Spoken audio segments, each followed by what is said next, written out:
Nous sommes le soir du 30 octobre 1938.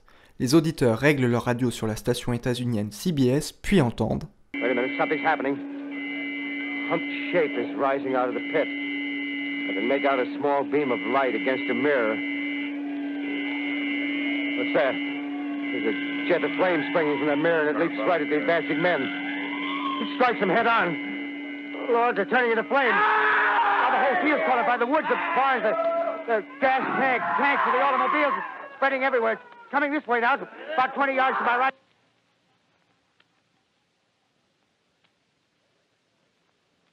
Ladies and gentlemen, due to circumstances beyond our control, we are unable to continue the broadcast from Grover's Mill. Evidently, there's some difficulty with our field transmission. However, we will return to that point at the earliest opportunity.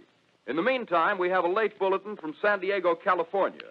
Professor Indelkoffer, speaking at a dinner of the California Astronomical Society, expressed the opinion that the explosions on Mars are undoubtedly nothing more than severe volcanic disturbances on the surface of the planet.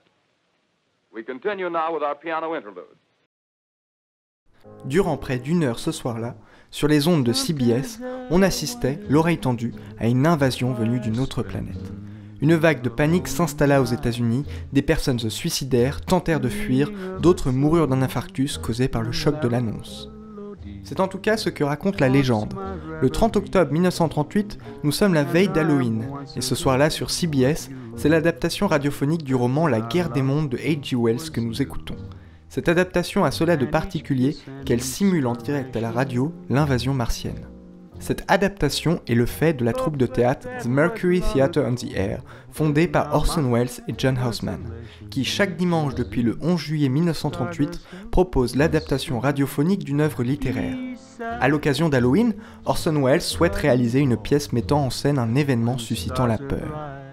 Une façon radiophonique pour la Mercury Theatre d'enfiler un drap blanc et de surgir en criant « bouh », comme le dira Orson Welles à la fin de la retranscription.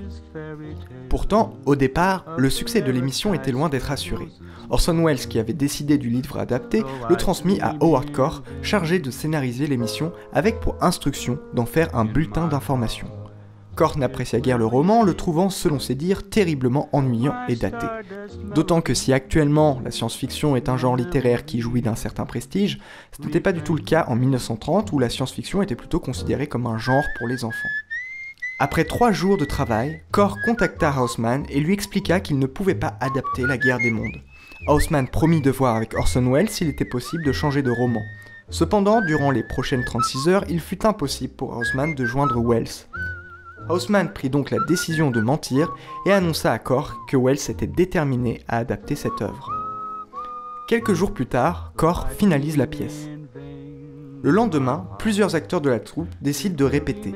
À ce moment-là, Orson Welles n'est toujours pas présent. La Mercury enregistre la répétition sur un disque d'acétate afin qu'il puisse l'écouter plus tard. Toutes les personnes ayant écouté cette répétition affirment que la pièce était une catastrophe absolue.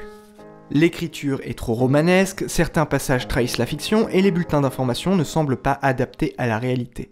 Il est donc décidé de réécrire une large partie de la pièce en urgence.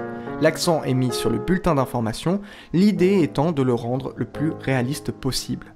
Les dialogues sont revus pour coller à la réalité, certains passages sont supprimés et finalement la partie sur l'errance d'un personnage est réduite à un tiers de la pièce. Cependant, malgré la réécriture, la pièce n'était toujours pas jugée très convaincante. Un technicien annoncera à Welles que la pièce était à dormir. L'après-midi du 30 octobre 1938, Welles, énervé, décide de revoir le scénario. Il a notamment ralenti la scène d'ouverture au point de la rendre ennuyante, a inséré plusieurs dialogues entre les faux bulletins et des interludes musicales. Houseman est d'abord contre ces ajouts, mais Welles lui explique que ne pas les ajouter nuira à la crédibilité du spectacle censé être le plus réaliste possible. Il s'avéra au final que la pièce fut si réaliste qu'elle provoqua une vague de panique dans toute l'Amérique. En tout cas, c'est ce que raconte la légende. Car en vérité, cela ne s'est pas réellement déroulé tel quel, car il ne s'agissait pas d'un canular, mais bien d'une représentation programmée. En effet, la pièce radiophonique est annoncée depuis quelques jours, et le soir du 30 octobre avant la diffusion, la CBS prend soin d'annoncer qu'elle présente une émission de théâtre mettant en scène la guerre des mondes. Et pour ceux qui arriveraient au cours de l'émission, la CBS place une annonce au milieu de la retranscription adressée aux auditeurs. Une large partie de l'audience devait donc être au courant de la nature du programme. Ensuite, si l'on a aujourd'hui l'impression qu'une large partie de la population écoutait l'émission le soir du 30 octobre, ce n'était en réalité pas le cas. Le soir même de la diffusion, le service de mesure d'audience C.E. Hooper contacta 5000 foyers et seulement 2% de la population indiqua écouter une pièce ou le programme d'Orson Welles. En fait, sur une station concurrente était diffusée au même moment une émission très populaire de l'époque, The Chase and Sanborn Hour, qui concentrait une majorité des auditeurs. Cela dit, il est attesté que le soir de la diffusion, le nombre d'appels entrant au standard de CBS a augmenté de 40%. Le quartier général de la police de New York en a décompté près de 2000, et le New York Times déclare avoir reçu 875 appels. De tous ces appels, l'un déclare vouloir tuer Orson Welles et un autre faire exploser la station. En revanche, les rues étaient vides et aucun élément n'atteste de mort ou de personnes admises à l'hôpital liées à l'émission. La panique ne s'était résumée qu'à une saturation du réseau téléphonique. En fait, si ces comportements nous paraissent absurdes ou stupides, ils sont en réalité très rationnels. La plupart des auditeurs qui n'étaient pas au courant de l'émission ont simplement cherché à en savoir plus. Certains ont changé de station afin de voir si la nouvelle était partagée ailleurs, d'autres ont regardé la grille des programmes et d'autres ont directement appelé des institutions. Par la suite, la station principale de la CBS a reçu des courriers de la part de 1770 personnes. Si certains évoquaient la peur qu'ils avaient ressentie ce soir-là, 1086 relayaient un sentiment positif vis-à-vis de la représentation. De même, 1450 personnes ont écrit directement à la troupe et 91% de ces lettres soutenaient l'équipe. Autant de lettres et de soutien qui auront permis à Orson Welles et la Mercury de sortir indemnes de cette histoire. Pourtant, encore aujourd'hui, il n'est pas rare d'entendre dire que l'émission aurait engendré une vague de panique dans tous les États-Unis. Du coup, comment cette rumeur s'est-elle propagée ? Il faut replacer les choses dans leur contexte. Nous sommes en 1938, à l'aube de la Seconde Guerre mondiale. L'époque est mouvementée et les auditeurs ont pris l'habitude de recevoir des annonces importantes à travers la radio. L'émission souhaitant être la plus réaliste possible, elle pouvait prêter à confusion. Certains auditeurs ont déclaré que leur peur était causée par le prestige des locuteurs. En effet, les personnages fictifs de la pièce comprenaient des professeurs, des astronomes, des militaires et même un ministre de l'Intérieur. Si cela explique les causes de la peur de certains, nous sommes tout de même encore loin de la vague de panique annoncée. En fait, cette vision a été propagée par les journaux américains de l'époque, exagérant les faits. Par exemple, le lendemain de l'émission, le New York Times titre « Les auditeurs paniqués prennent une fiction sur la guerre pour la réalité ».